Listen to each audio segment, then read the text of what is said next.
नमस्कार नमस्कार मंडळी आजच्या कार्यक्रमात मी ऋचा गद्रे आपलं स्वागत करते.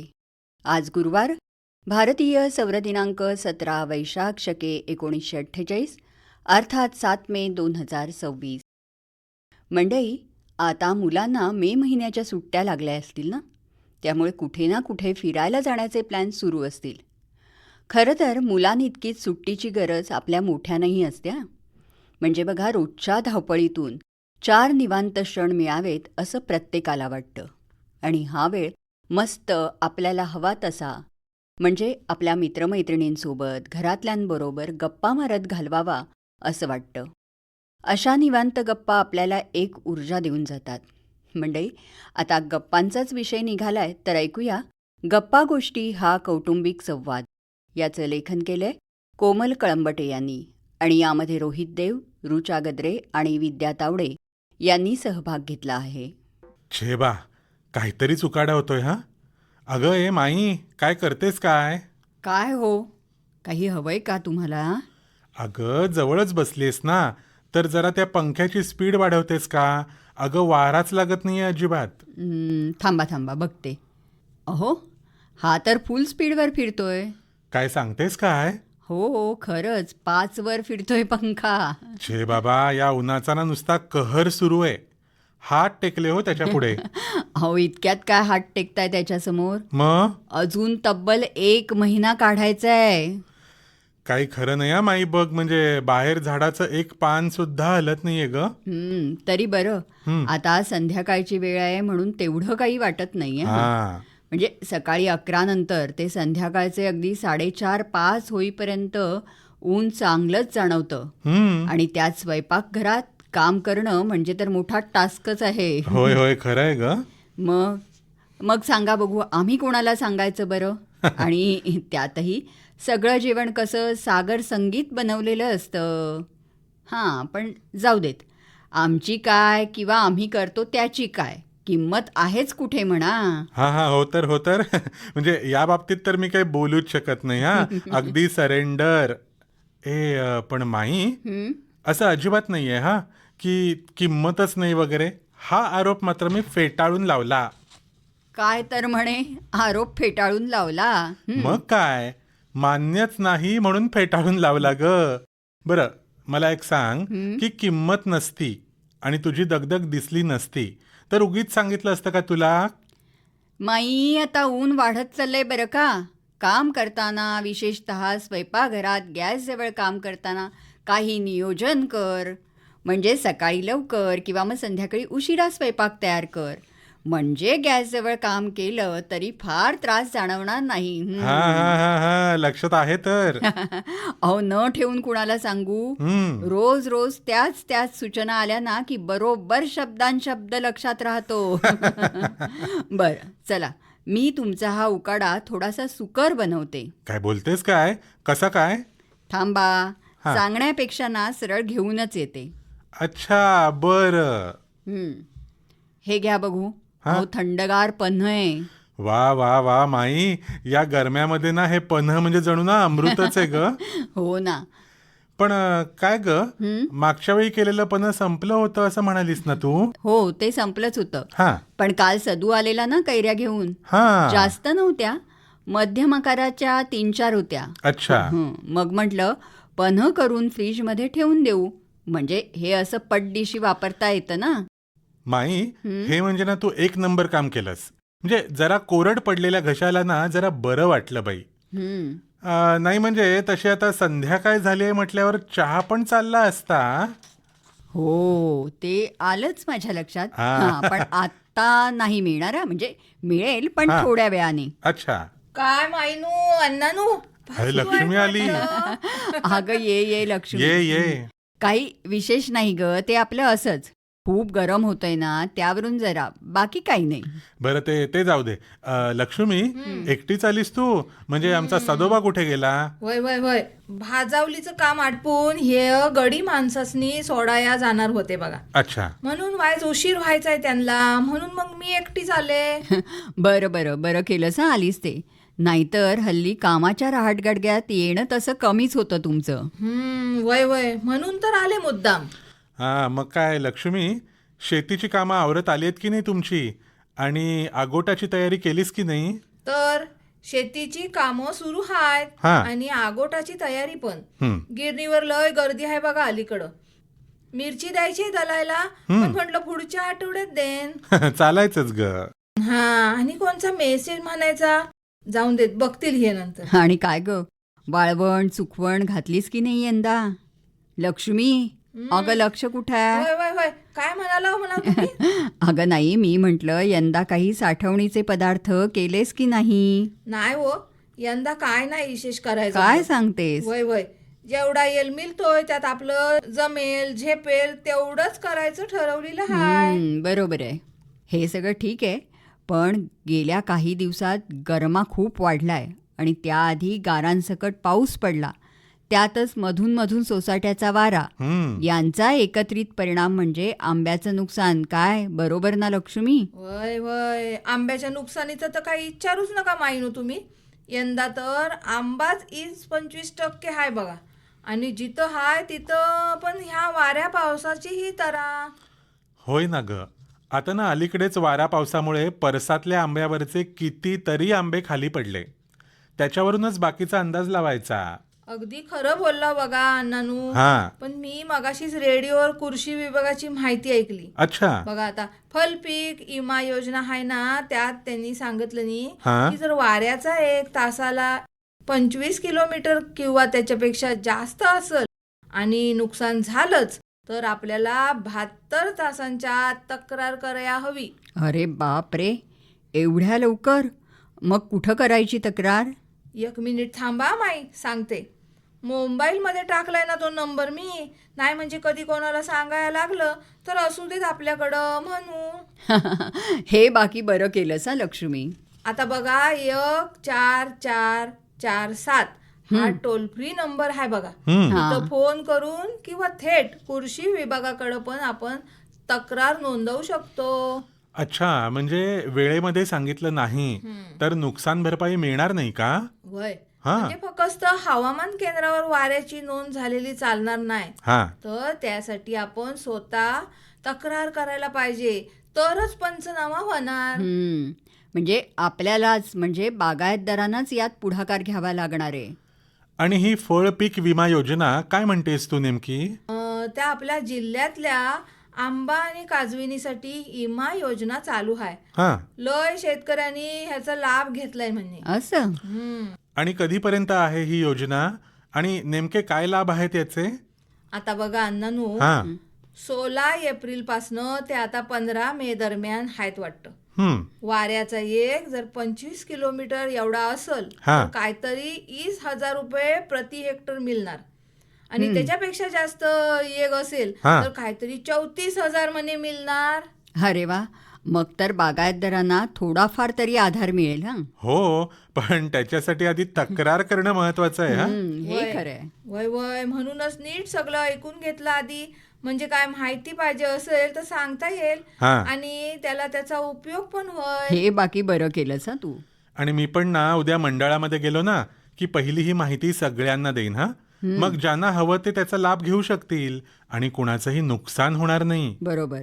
मग थांबा अण्णानू, हा. हे एवढंच सांगू नका. काय ग, यात काही सांगायचं राहिलंय का? नाही नाही, तसं नव्हं. अरेच्छा, मग? तर आता पशुपालकांसाठी सरकारनं किसान क्रेडिट कार्ड ही योजना पण विशेष मोहीम म्हणून सुरू केलेली आहे आणि त्याची पण माहिती सांगितलं नी. असं होय. मग आता मंडळात सांगणार म्हणजे हे पण सांगायला हवं नाही काय. आणि आता 1 मे पासून सुरू झाले ती 31 मे पर्यंत आहे ना. मग ज्याला माहिती नाही त्याला माहिती होईल नाही काय. होय होय होय, बरोबर सांगतेस हा तू. अरे वा, पण आपल्याला त्याचा काय फायदा? लय मोठा फायदा आहे मायनू. काय सांगतेस? होय, आता ह्यात पशुपालनासाठी लागणारं खेळतं भांडवल का काय म्हणतात ना, तो मिळणार. आणि तो पण 0% व्याजानं. हायत कुठं तुम्ही? काय सांगतेस काय? व्याजच नाही? मग हे कसं काय शक्य आहे? म्हणजे व्याज नाही असं नाही. हा. मूल व्याज 60% आहे. पण येलेवर कर्जफेड केली ना तर केंद्र सरकारकडनं काहीतरी 3% आणि राज्य सरकारकडनं 4% सवलत मिळणार. म्हणजे हाय की नाही पूर्ण व्याज माफ. मग तर हे खूपच चांगलं आहे हो. यातून आपल्या गावातल्या अनेक लोकांना मोठा आधार मिळेल. तर काय हो, आणि कर्ज किती मिळतंय ग याच्यासाठी? बघा आता ज्यांच्याकडे शेतीचं क्रेडिट कार्ड नाही हा त्यांना काहीतरी 2 लाख रुपयापर्यंत विनातारण कर्ज मिळेल. आणि दूध संस्थेची हमी असेल ना तर 3 लाखांपर्यंत. हा मग दुधाचा व्यवसाय, शेळ्या, कोंबड्या सगळ्यासाठी उपयोगी पडेल बघा. एकदम बरोबर बोलला बघा. हा खाणं, औषध, मजुरी, वीज सगळ्यासाठी हे पैसे वापरता येतील. हा पण मग ह्यासाठी अर्ज वगैरे कसा करायचा? हा तसं काय कठीण नाही हो मायनू. बर. आता बघा ह्याच्यासाठी आपलं आधार कार्ड, हम्म 7/12, हा bank passbook, pan card, ration card आणि फोटो हा आणि पशुधनाचं प्रमाणपत्र लागणार. बर. आणि पशुधनाची नोंद मात्र NDLM पोर्टलवर असणं गरजेचं आहे. हा म्हणजे ज्यांच्याकडे नाही त्यांना थोडी कागदपत्रांची तयारी करावी लागेल. हा बरोबर. होय तर. हा आणि होय अण्णांनो, हा अर्ज पशुवैद्यकीय दवाखान्यातून तालुका पशुसंवर्धन अधिकाऱ्याकडे द्यायचा आहे. गावात माहिती देणार असाल ना तर मग वेळ घालवू नका हा आता तुम्ही. हा हा या 31 मे पर्यंतच आहे ना ही मोहीम. होय होय होय होय मायनू. आणि प्रशासनानं सगळ्यांनाच ह्या योजनेत सहभागी व्हायचं म्हणून सांगितलेलं आहे. हा. होय ना, उद्याच सांगतो सगळ्यांना बघा. लक्ष्मी, छान माहिती सांगितली. होय होय अगदी शेतकऱ्यांना उपयोगी पडेल अशी. अहो त्यात काय मायनू, कधी कधी आपल्या सुद्धा गरजेला येते ना, म्हणून ऐकते हे सगळी माहिती. हा बरोबर. आज दुपारनंतर मळबीचं वातावरण होतं. हम्म त्यात आता उष्णता पण वाढलीये. म्हणजे एकूणच पावसाची चिन्ह दिसतायत हा बहुतेक. ह्या अदनबदन पडणाऱ्या पावसानं एक नको जीव केलाय नुसता. होय ग. नाही म्हणजे आला की तेवढ्या पुरता बरा वाटतं आणि जरा गारवा पसरतो म्हणून, पण नंतर सगळीच बोंब करून टाकतो. तसे ढग बघून वाटतंय खरं की पाऊस येईल कदाचित. हो, पण तुमचं भाकीत म्हणजे कधी खरं कधी फसवं. अरे शेतकऱ्याचं आयुष्यच तसं असतं. पावसावर भरोसा आणि नशिबावर भरोसा. त्यामुळे 19-20 चालायचंच. हा, पण वाढलेला उकाडा आणि आलेले ढग बघता पावसाची शक्यता नाकारता येत नाहीये. आता कसं बोललीस? याला म्हणतात अंदाज वर्तवणं. मग तो कधी खरा ठरेल तर कधी खोटा. तर काय. काय ग लक्ष्मी, मागे एकदा म्हणाली होतीस यंदा भाताबरोबरच थोडं वेगळं पीक घेणार आहात म्हणून. त्याचं काय झालं? होय होय माई, विचार सुरू आहे तसाच आहे ना. यंदा आताच पाणी जरा कमी वाटतंय, तर यामुळे पाऊस पाण्याचं बघूनच ठरवू काय तर आता. होय ग बाई, यंदा तशी पाण्याची टंचाई आहेच बघ. अहो ती तर काय दर गेल्याचीच आहे. तरी ना हल्ली जरा टंचाईग्रस्त वाड्यांची संख्या तुलनेनं कमी झाली आहे. अहो परवाच्याला शेजारच्या वाडीतली सांगत होती काय? की त्यांच्या गावातल्या हिरीचं पाणी कमी व्हायला लागलंय.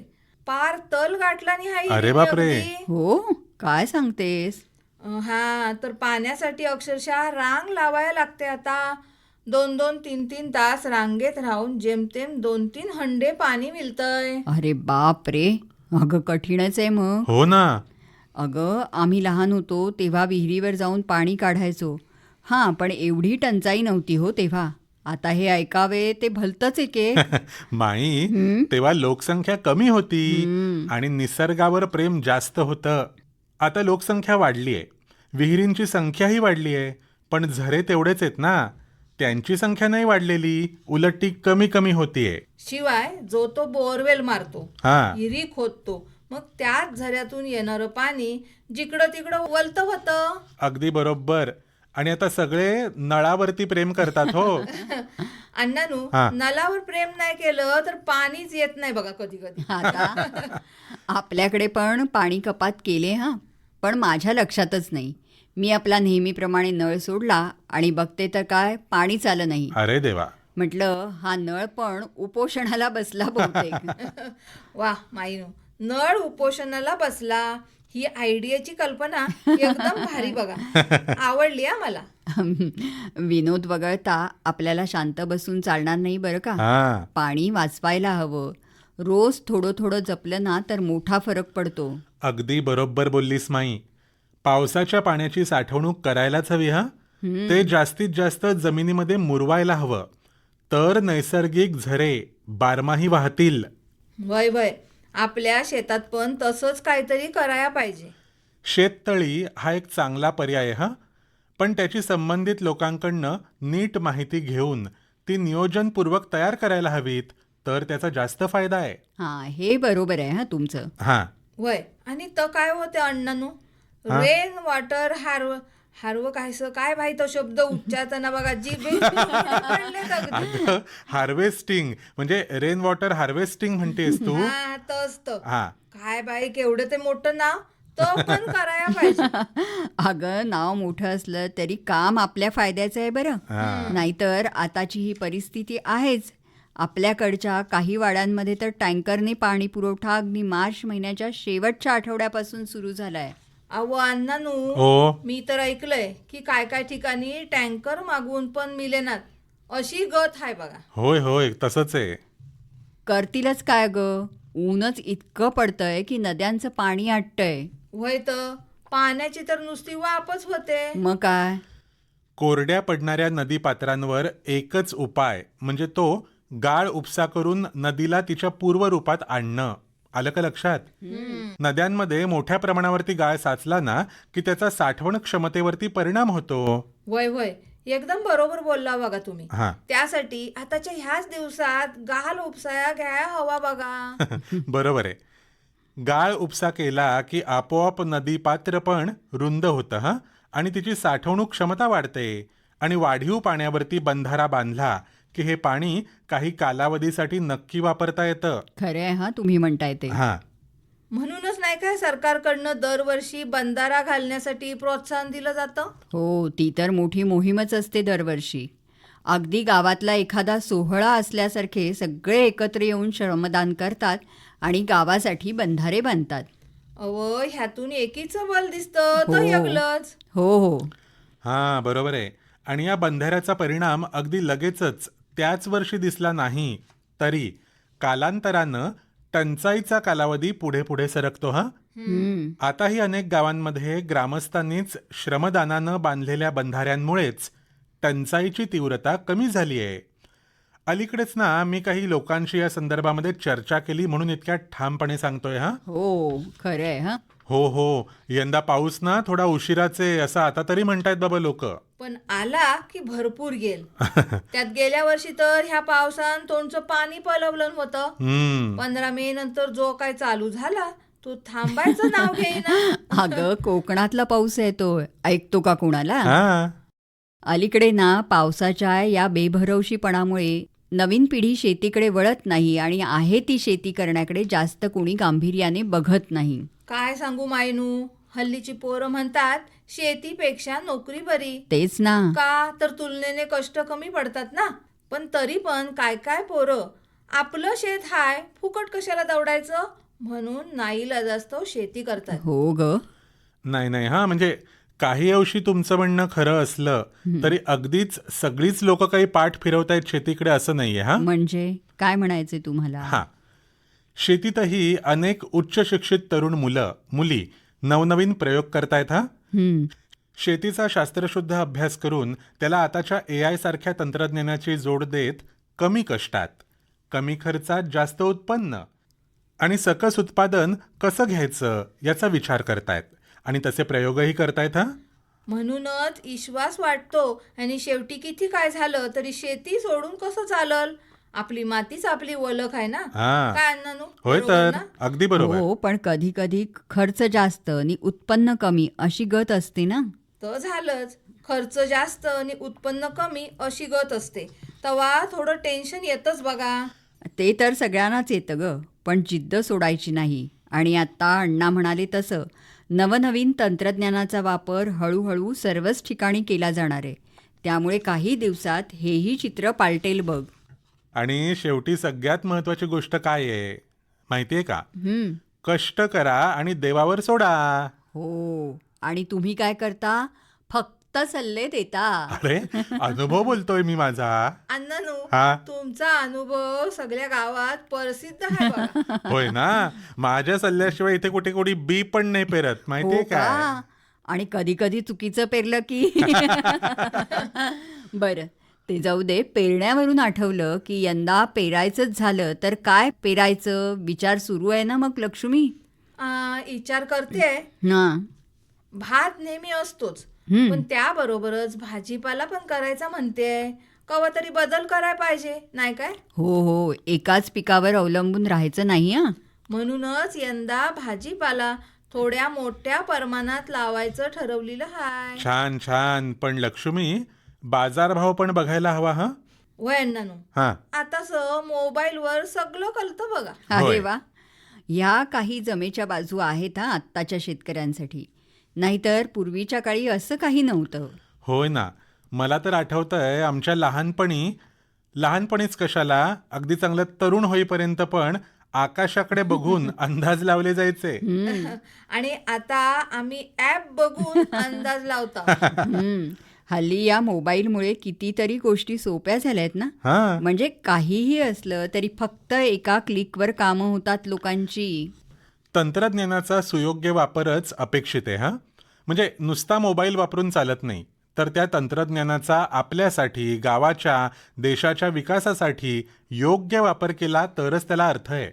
आणि तेच महत्वाचं आहे बघा. हा. नाहीतर आजकाल मोबाईल सगळ्यांच्याच हातात आहे, पण त्याचा वापर काय तर वेळ घालवण्यासाठी, टाइमपास करण्यासाठी केला जातो. खरंय. बरं का लक्ष्मी, ते तुझं काय ते ॲप काहीही सांगू हा, पण शेवटी पाऊस निसर्गाच्याच हातात आहे.